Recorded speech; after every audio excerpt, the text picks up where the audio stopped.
Nós vamos ler o texto, e eu peço a Simone que leia, então, Isaías, capítulo 6, de 1 a 8, se você quiser, pode se pôr em pé.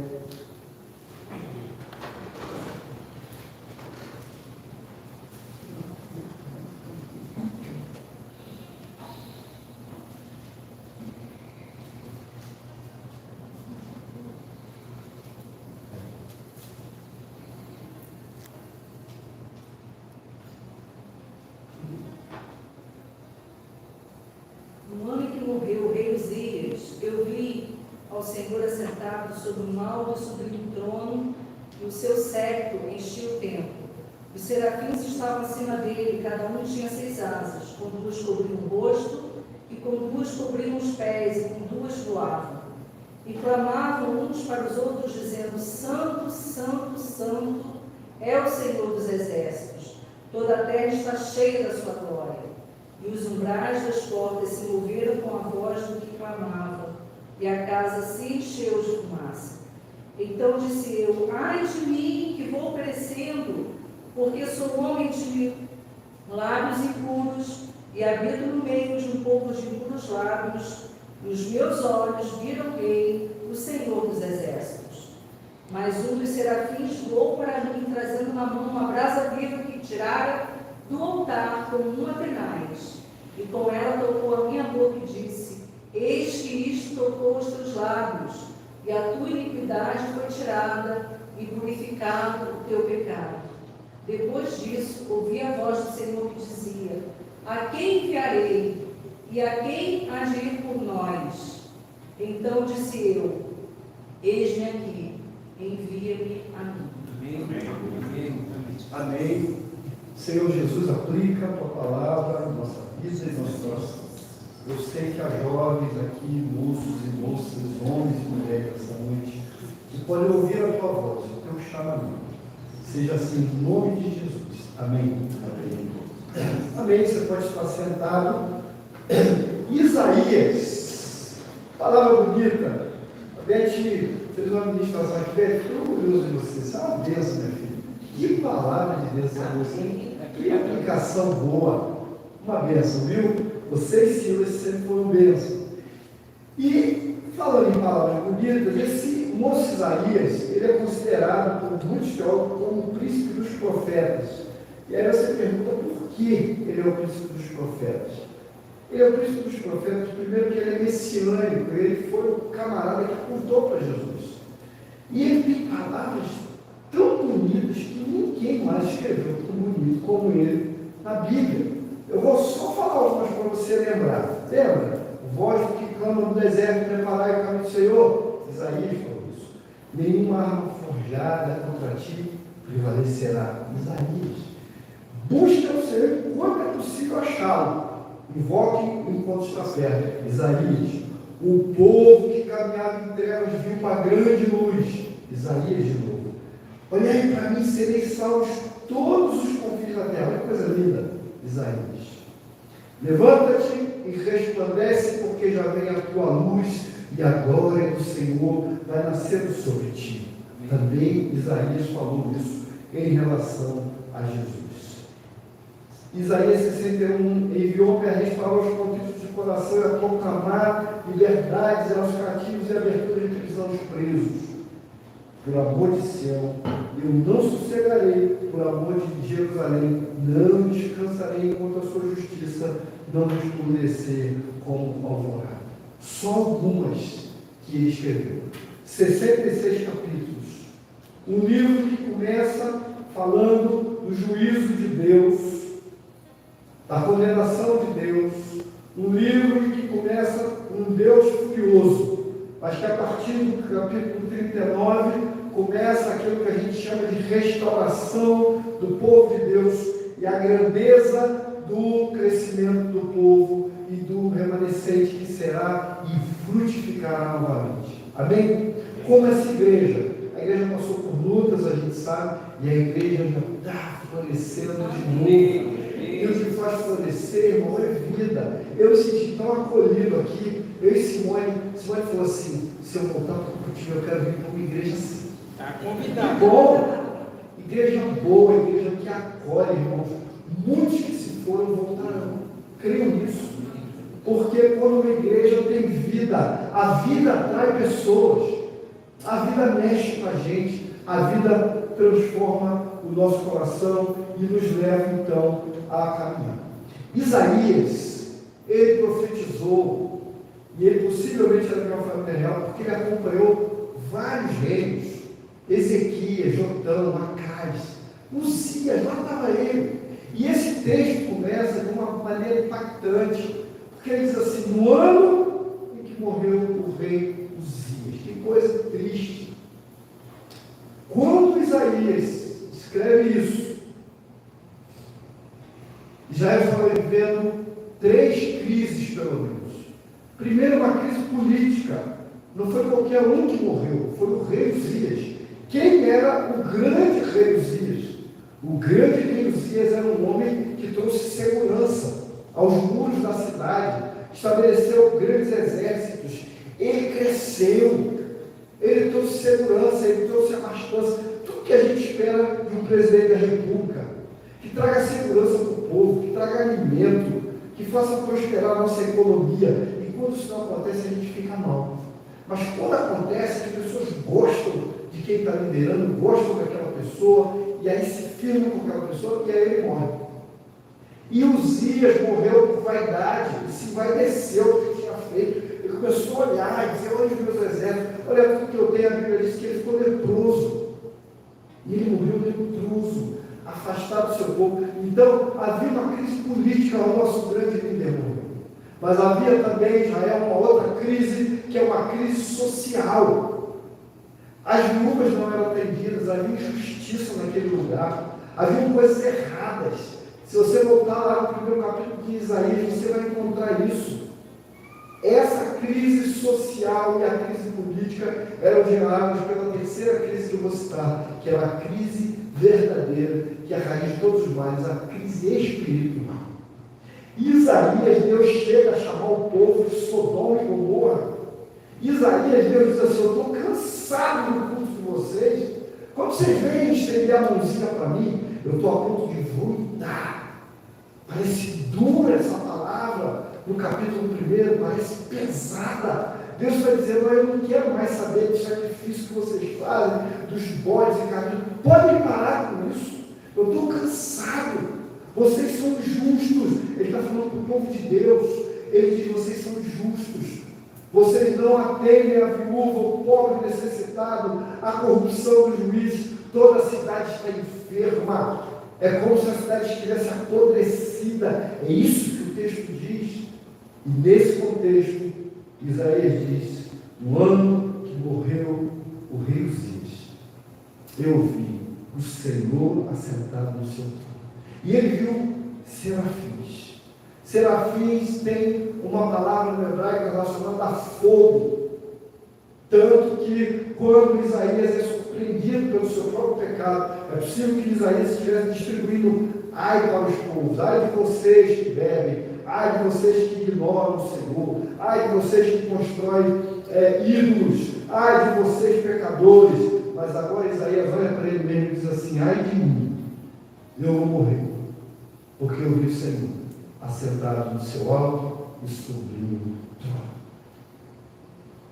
A gente vai falar mais sobre Isaías, mas vamos caminhar um pouquinho. Vamos falar aqui do Nordeste, a região em que a gente está.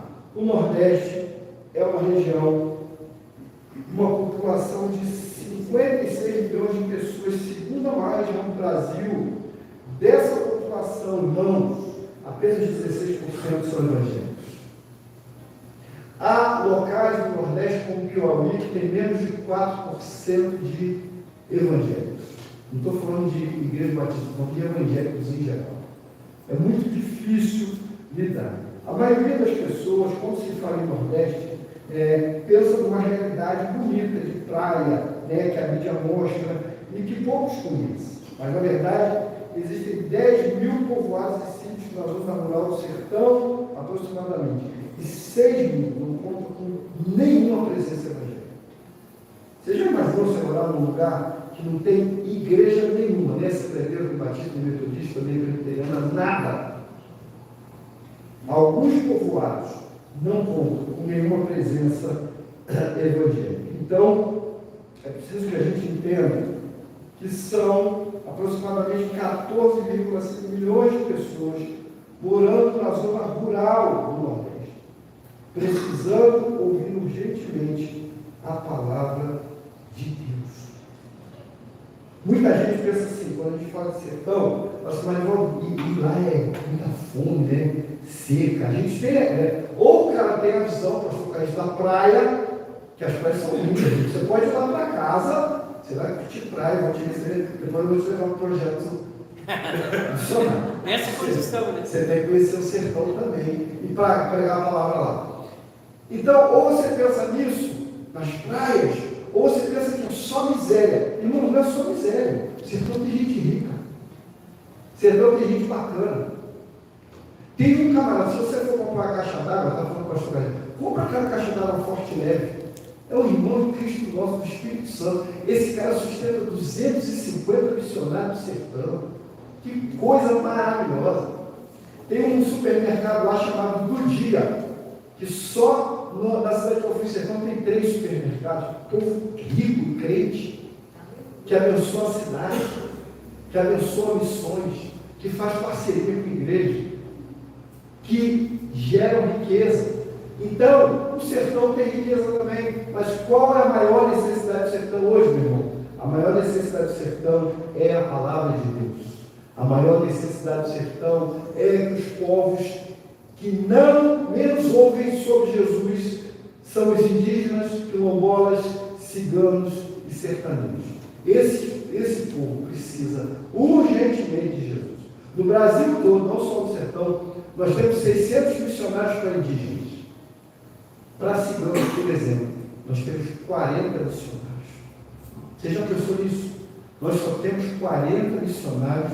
Isso tem ardido no meu coração em pregar para cigano. Ninguém quer pregar para eles. Eu acho que cigano e samaritano na Bíblia são parecidos. Eles são um pouco difíceis. E não tem muita gente chamada para trabalhar com eles. E nós precisamos, então, levar a palavra de Deus a esses povos. O catolicismo, com todo amor aos irmãos católicos, mas o catolicismo é a religião popular que mais predomina entre os sertanejos. Muitos depositam sua fé nos santos e vivem presos aos costumes e crendices de culturas regionais.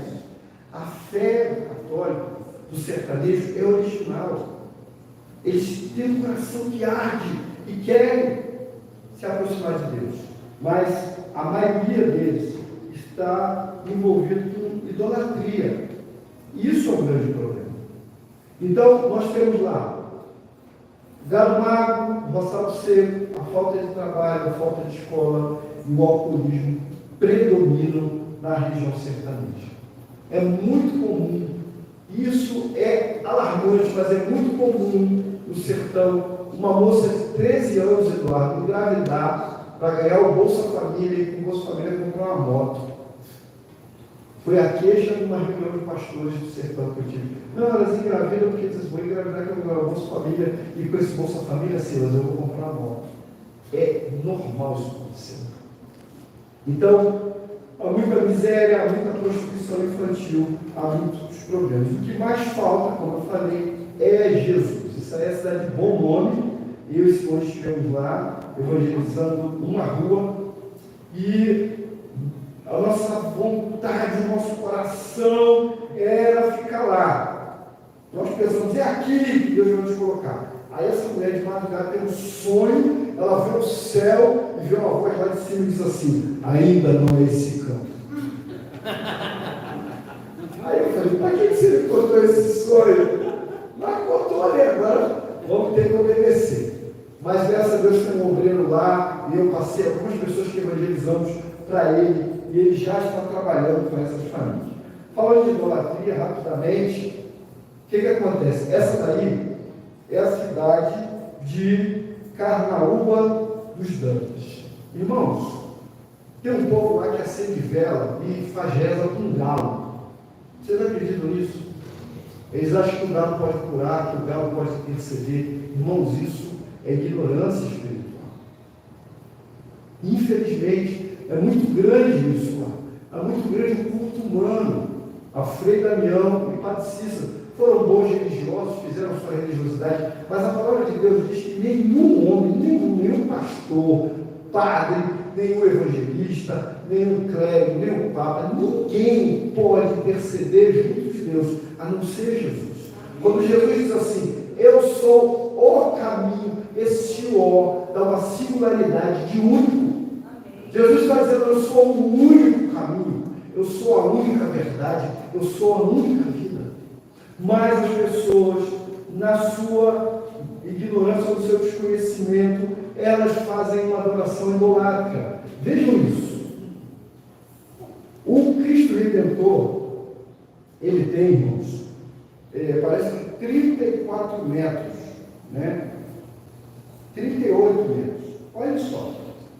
Padre Cícero tem uma estátua em Juazeiro de 27 metros. Frei Damião, 30 metros em Guarabira.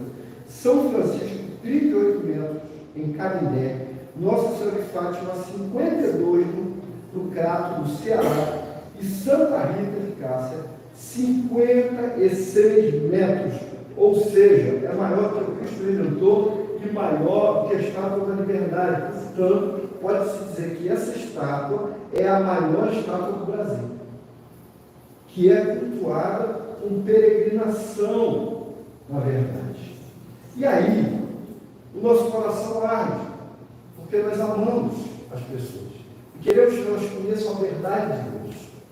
E aí, quando nós chegamos no sertão, eu quis saber sobre Lampião. Nós chegamos lá em Serra Talhada, né, a terra que Lampião mais atuou. E aí eu gravei um vídeo, depois eu vou mandar para o pastor Calixto, que pode mandar para a igreja.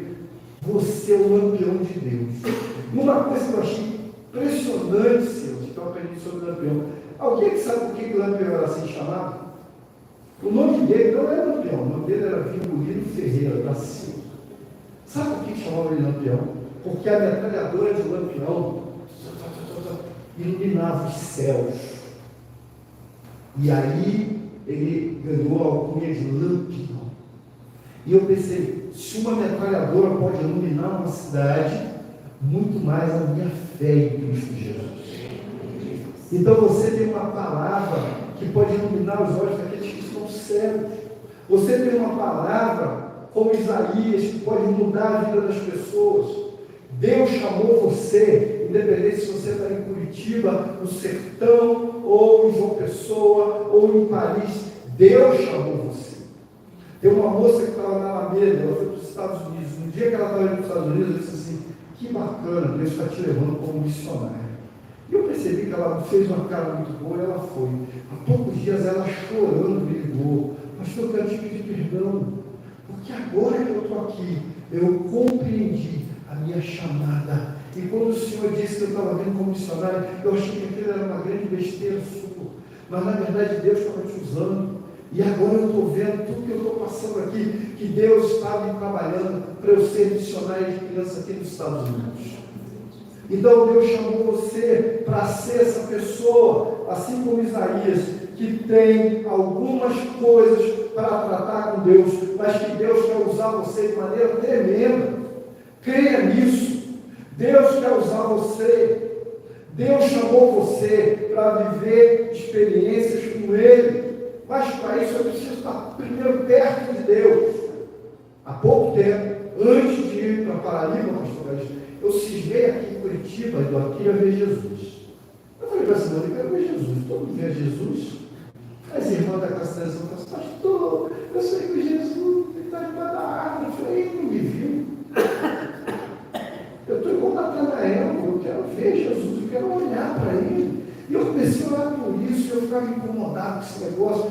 E eu morava lá no seminário, Tito Caldeirari, uma rua, e um dia passou um frio, aquele frio, com tempero curitibano, e passa um homem que dava para ver os 5 dedos dele, o sapato estava tão nada furado. Era o que a gente lá no Rio, jocosamente chama de boca de jacaré. O dedo estava tudo para fora. E aí eu tinha um tênisinho lá, que a minha filha encarnava no tênis, que era meio torto, mas estava bonzinho. Aí eu falei, nossa, cara, eu quero botar o tênis, o senhor está com pé e tal. Peguei meia, levei meia, tênis, peguei escondido para a mulher brigar comigo. Levei, fui lá, falei, lava o pé, levei água, ele lavou o pé e tal. Levei o pano seco, velho, de chão, seca o pé, bota esse tênis, bota essa meia, esse tênis, senão o senhor vai ficar doente e tal. Ele, com a carrocinha, com o cachorro, com a mulher magrela e tal, não tinha nada de espiritual naquilo. E ele foi embora, eu subi. Quando eu estava subindo a escada, Deus falou comigo assim, você não quer me ver? Você acaba de me ver. Eu falei, era Jesus, disfarçado, tinha até cachorro. E aí o pior, pastor Caís, foi que eu fui contar isso para Simone, que é mais doida do que eu. Eu falei, Simone, lembra que eu era Jesus? Eu me digo ali, o sapato de Deus acabou de falar comigo. Quem é ele? Essa mulher correu na rua para achar o outro. Aí fui lá, ficou na rua, a rua não tinha saído, eu dobrava, você para outra rua, a rua imensa. Ela volta assustada e diz assim, eu acho que era ele sumiu. Deve ter atravessado alguma parede, né? Irmãos, é preciso uma experiência com Deus que me transforma, que muda eu por dentro e que me faz pregar a palavra do Senhor. Amém. Aquilo que eu recebi desta ceia, né? De Coríntios, que a gente sempre também vos entreguei. Aquilo que eu recebi, também vos entreguei. Você não pode cantar a música do Djavan e dizer, sabe lá, o que eu não tenho tem que ter para dar. O crente tem que ter os tanques cheios. Você recebe de Deus e compartilha, deixa esse pão com outras pessoas. Deus usa você no seu trabalho. Deus usa você para aquela menina que se corta. Deus usa você para aquele colega da faculdade que tem ideias suicidas. Deus usa você e você diz assim, eu quero que você vá à minha igreja, eu quero que você conheça a palavra de Deus, eu quero que você ouça sobre Jesus. Jesus é precioso, Jesus muda a sua vida, Jesus é o Senhor, eu preciso vê-lo dia a dia na vida de outras pessoas, Ele é o meu Senhor. Então, para a gente entender sobre Isaías, primeiro, Isaías não se via capaz. Quantas vezes a gente não se vê capaz? Quantas vezes a gente acha que, como é que eu vou fazer alguma coisa? Eu não sei cantar. Quem é que já se sentiu assim? Só levanta a mão. Eu não sei cantar, eu não sei pregar, eu não sei falar. Deve ter adolescente aí, pelo menos as filhas do Dudu, eu sei que são, deve ter outros. E eu trabalhei com adolescente muito tempo, eu dizia para eles assim, eu era o mais bobo da minha igreja. Todo menino muito bobo, brincadeira, pode crer que vai ser pastor. Porque eu brincar, quando eu chegava, quando eu entrava na sala dos embaixadores do rei, todo mundo ria. Só de olhar para mim, eu começava a rir. Mas eu não sabia que Deus estava me forjando para influenciar meninos e meninas e para ser o pregador da palavra de Deus. Mas Isaías também não se sentia, não se via capaz. Olha o que Isaías diz, ai de mim, vou morrer. No Velho Testamento havia um conhecimento de todo mundo que visse a Deus morreria. Lembra de Moisés? Moisés queria ver Deus. Deus disse assim, não, quando eu passar, você olha bem as costas. Mesmo assim, fica atrás da pedra, se guarda, porque não há um que tenha me visto e tenha sobrevivido.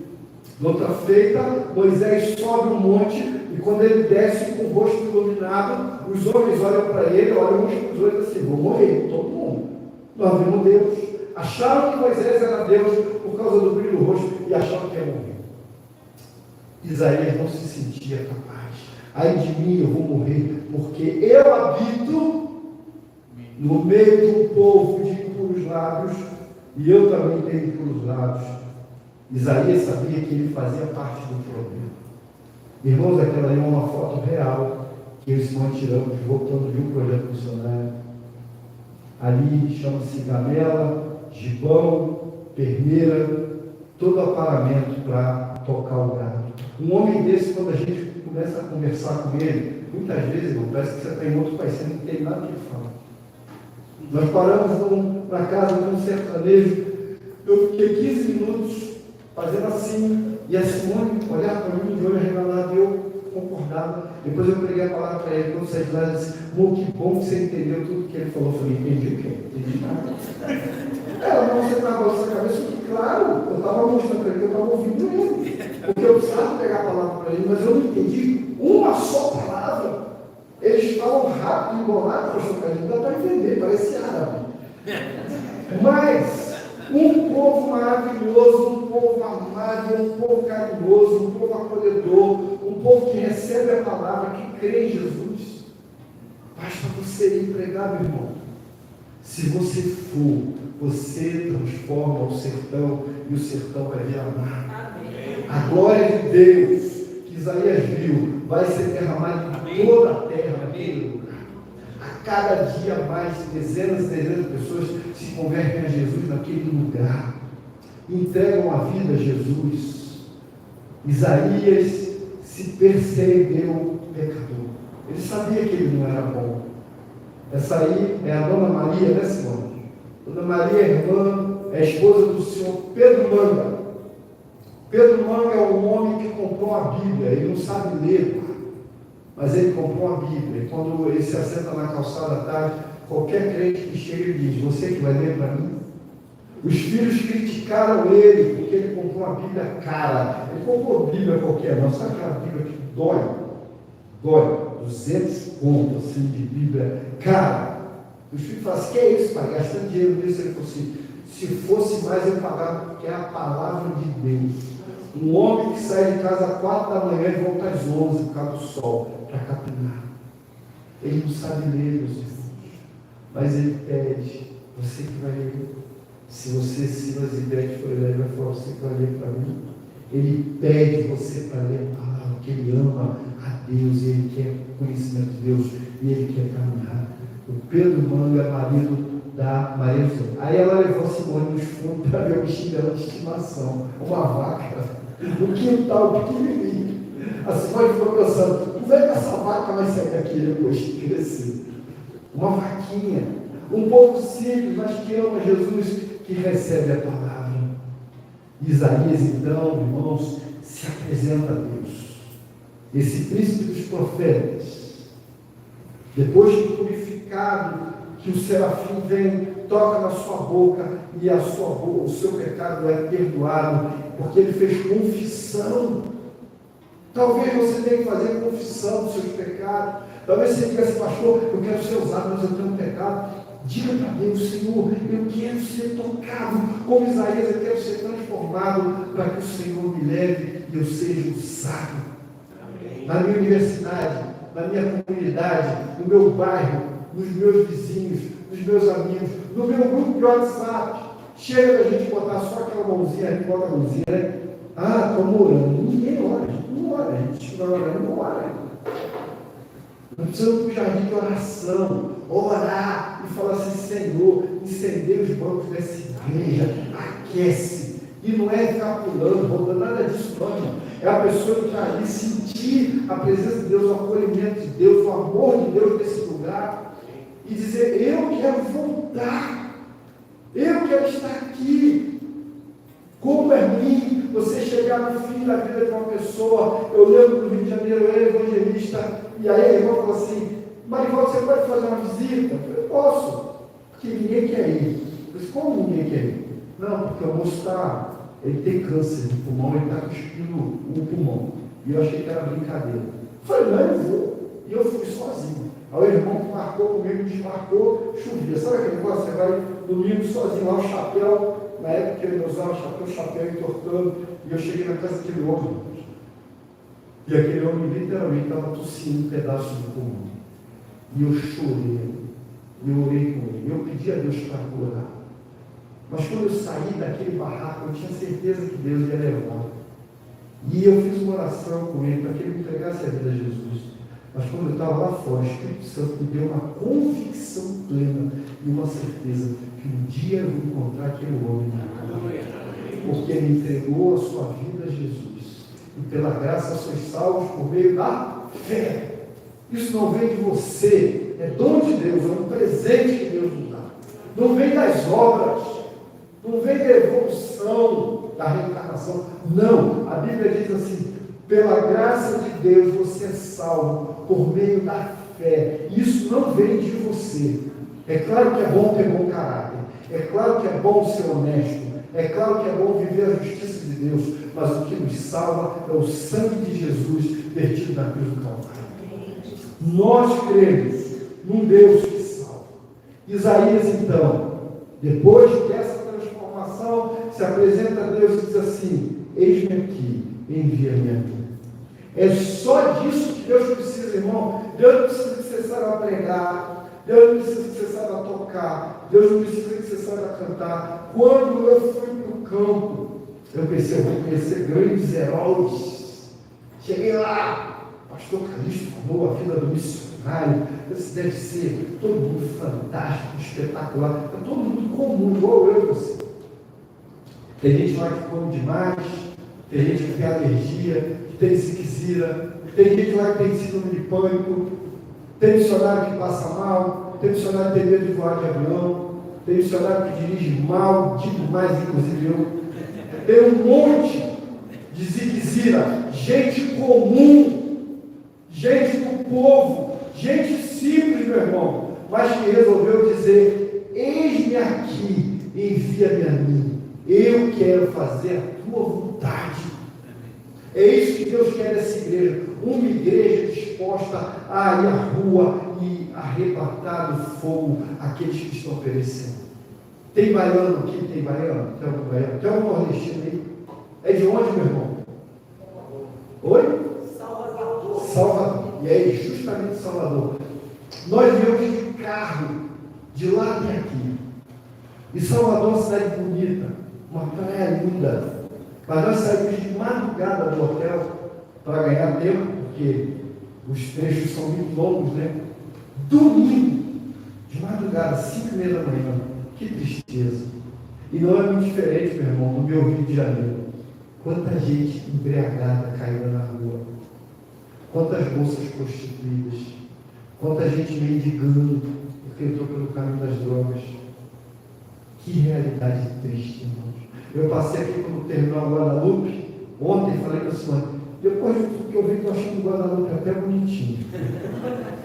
Quando chegamos lá, em João Pessoa, fomos a uma igreja chamada Cidade Viva, que é do Sérgio Queiroz. Sérgio Queiroz é um grande homem de Deus, sempre falando ragai, pregador, expoente, procurador da República. A igreja é um espetáculo, um telão, uma igreja com louvor maravilhoso. Meu Pai do céu, vamos para essa igreja. Simone se animou. Eu fui orar e Deus disse: eu não trouxe você aqui para isso. E aí eu fui para uma igreja que tem 26 anos, que é uma rodoviária chamada Varadouro, e é um lugar feio. Penso no lugar que as pessoas não vão para a igreja, porque às vezes tem uma pessoa usando crack na porta da igreja. É muito difícil. É uma luta, mas é ali que Deus nos tem plantado, e o meu desafio é levar a igreja à evangelização urbana, moças, mulheres, prostitutas. Uma característica das prostitutas de uma pessoa é que são todas muito magras por causa do crack que usam. Muito triste conviver com isso. E Deus, no texto que lemos, diz assim: e aí, né? Ouvi a voz do Senhor que dizia: quem enviarei? Quem há de ir por nós? Seja pessoa, você tem um sonho, Deus falar com você: quem eu vou enviar? Quem eu vou enviar para Uberaba? Quem eu vou enviar para o interior do Paraná? Quem eu vou enviar para o Rio Grande do Sul? Quem eu vou enviar para a Bahia? Quem eu vou enviar para os morros lá do Rio de Janeiro? A miséria tomada naquela cidade pela violência, pela prostituição, pelo roubo. Não há sossego no Rio de Janeiro. Quem há de ir por nós? E aí o moço diz: opa, estou aqui, me envia, eu estou indo. Deus espera isso de você. Isaías é um exemplo do moço que se apresenta em obediência a Deus. Eu descobri nesse tempo que eu estou lá no sertão, Deus não precisa de capacidade, Deus não precisa da tua formação, do teu diploma de teologia, Deus não precisa da tua inteligência, da tua maestria na música. Deus precisa de um coração pronto a dizer: eu estou aqui para obedecer. Há 25 anos atrás, irmãos, eu estive no sertão.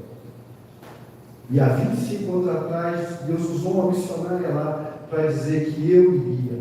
E eu esperei 25 anos para estar lá. E quando eu fui lá, eu conheci 2 missionários, Tião e Damião. Tião e Damião foram alcançados por um projeto missionário da Judéia. Aceitaram a Jesus, se integraram à igreja, choraram, disseram: somos crentes, estamos aqui, mas não sabiam nem ler, nem escrever. E eles iam todo dia para o roçado, capinar, e levavam seu bornal, né? Seu fornelzinho, sua boia fria. E junto levavam outra sacolinha, a Bíblia Sagrada. E aí você diz: mas que estupidez! Levavam a Bíblia Sagrada e não sabiam ler nem uma palavra. E todo dia acabavam de almoçar e ficavam olhando aquele livro, aquele monte de letras. Até que Tião um dia olhou para o D e para o A e viu que fazia barra. Olhou para o D e para o O e viu que fazia dó. O Espírito Santo de Deus ensinou aqueles 2 amigos. Hoje eles são pastores de almas, missionários no sertão. Porque um dia alguém como Isaías disse assim: eis-me aqui, envia-me a mim. Eu vou até aquele lugar. Eu vou onde Deus mandar. Eu estou disposto a ir. Aí você diz: pastor, eu estou idoso para ir, estou cansado. Ore, ajude, fale com o missionário. A Simone falou: nosso trabalho é cuidar de integrar o missionário. Irmãos, missionário, a gente vai chegar na casa do missionário, vai ter que levar comida, sabe aquela ideia que está passando? Não, de chegar lá tem um banquete para a gente. Na simplicidade eles dão um banquete, eles adoram receber. Mas sabe o que eles sentem falta? De gente. E o pastor Calixto já tinha falado disso, mas eu desobediente, não acreditei. Eles querem contato, irmãos. Como é bom receber um abraço de alguém lá na Alameda e esse alguém dizer para mim assim: nós sentimos sua falta, nós sentimos saudade de você. Porque o campo missionário é um lugar difícil, duro. Pensa um lugar que não tem shopping. Pensa um lugar que não tem um parque bonito que você vai.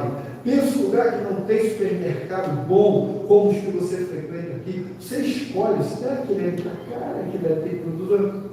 Lá tem um negócio chamado bodega. Na bodega eles vendem tudo: pneu, ferramenta, comida, remédio, tudo que você quiser comprar. Tudo. Roupa, doce, é tudo misturado assim. É doce com pneu, com panela. Você olha assim: meu Deus, que é isso? Mas a maior pobreza ainda é a pobreza espiritual. Damião e Tião são servos de Deus que hoje pregam no sertão. Foram chamados por Deus. E o Espírito Santo, conforme a Bíblia diz, nos guiará em todo o caminho. Você pensa o que é aprender a ler pelo Espírito Santo de Deus, irmão? O Espírito Santo ensinou eles a ler. Eles só levavam a Bíblia, eles sabiam ler. Eu já estou até com esperança que o Pedro Morro aprende a ler também. Porque o Espírito Santo ensinou aqueles 2 a ler. E hoje são pastores, são pregadores da palavra. O que você pode fazer para encerrar, irmão? Pouco. Talvez você diga assim: eu não posso fazer nada. Pode. Você pode contribuir financeiramente, você pode orar, você pode ir. Não, eu não quero ir para lá e ficar para sempre no sertão. Vai ficar um mês. Pastor, não tem dinheiro. Não, dinheiro lá é tranquilo. Se você não tiver dinheiro, fala comigo. Arruma alguém para ajudar você a ir. Não para bancar tudo, para ajudar o que você vai fazer? Dá um mês da sua vida. Depois você vai para Londres, Paris, vai para o Hollywood, né? Que todo mundo gosta. Maravilhoso estar por lá. Mas, irmão, principalmente você que é jovem, vai passar um mês no sertão. Vá falar do amor de Deus a pessoas que nunca ouviram de Jesus. Vá pregar a palavra do Senhor àqueles que estão presos nas trevas, aqueles que estão equivocados, que estão enganados. Eu e Simone visitamos uma rua lá, que eu mostrei, uma família, o camarada estava quebrado há 2 anos na cama por causa de moto. Lá é comum o sujeito atropelar o caminhão. Veja bem, não é o caminhão que atropelou ele. Ele falou para a gente, dona Simone, Eu atropelei o caminhão, porque eu estava bêbado. E quando a mulher vinha falar que não podia pilotar a mão comigo, eu batia nela e nas crianças. Nesse nível, uma outra mulher amou tanto a gente que disse para a assim: faz uma casa aqui no meu quintal e vem morar aqui. Mas era uma feiticeira. E a gente fala de Jesus e entra no ouvido e sai no outro, mas a gente não desistiu dessa moça. A outra, coitada, quer fazer bariátrica, porque não tem um dente na boca. E agora eu me dispus com o missionário que está lá, eu vou ajudar, eu vou pagar a dentadura dela, eu quero abençoar a vida daquela mulher. A outra trabalha com carrinho entregando garrafão d'água. Um garrafão d'água pesado. Pensa um carrinho de 6 para uma mulher magra. O marido foi embora e deixou ela com 3 filhas e mais um filho adotado. Esse povo tem nome e sobrenome. Esse povo precisa conhecer o amor de Deus. Esse povo precisa conhecer Jesus. E o Espírito Santo está falando para Isaías e para você essa noite. Quem enviarei? Quem há de ir por nós? E eu acrescento: como ouvirão, se não há quem vem? E como irão, se não forem enviados? Essa igreja aqui passou por uma história. E nessa história, entra nessa igreja para pastorear um homem com visão missionária. Isso significa que essa igreja aqui, em pouco tempo, será uma agência missionária, que vai enviar gente ao campo de missões, que vai abençoar vidas em outros lugares, que vai participar de projetos missionários, que vai acender no coração da juventude e dos adultos um ardor por missões, por pregar a palavra de Deus, por levar o Evangelho a outras pessoas. Amém? Eu quero encerrar contando uma última ilustração. O moço estava numa rua escura e todos os carros que passavam, ele gritava: pare, pare, pare! E os carros passavam velozmente por ele, ignorando aquele moço.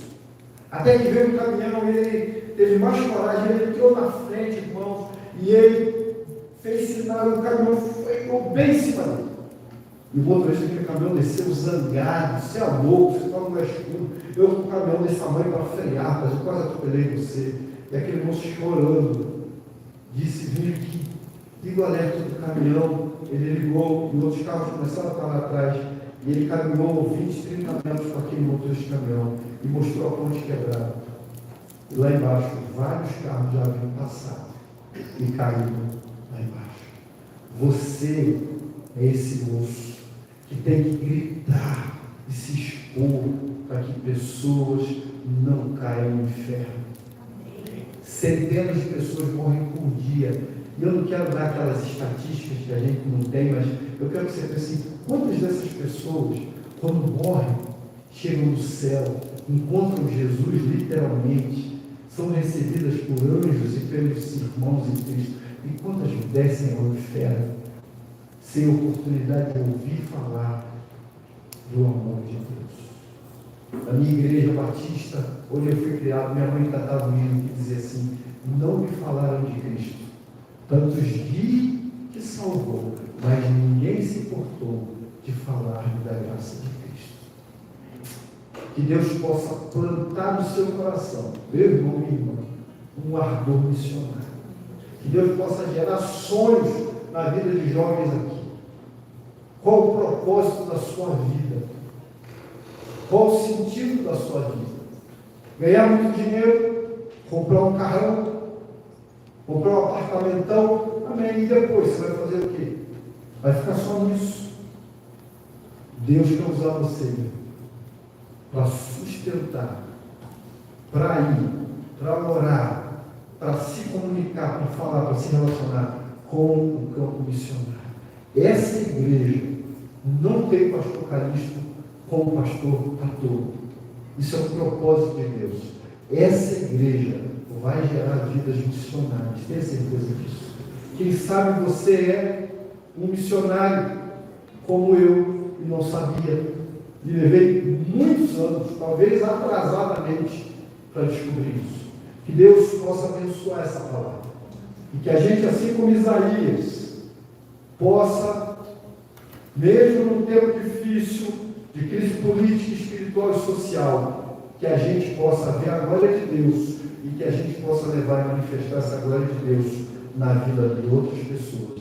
Em nome de Jesus. Amém.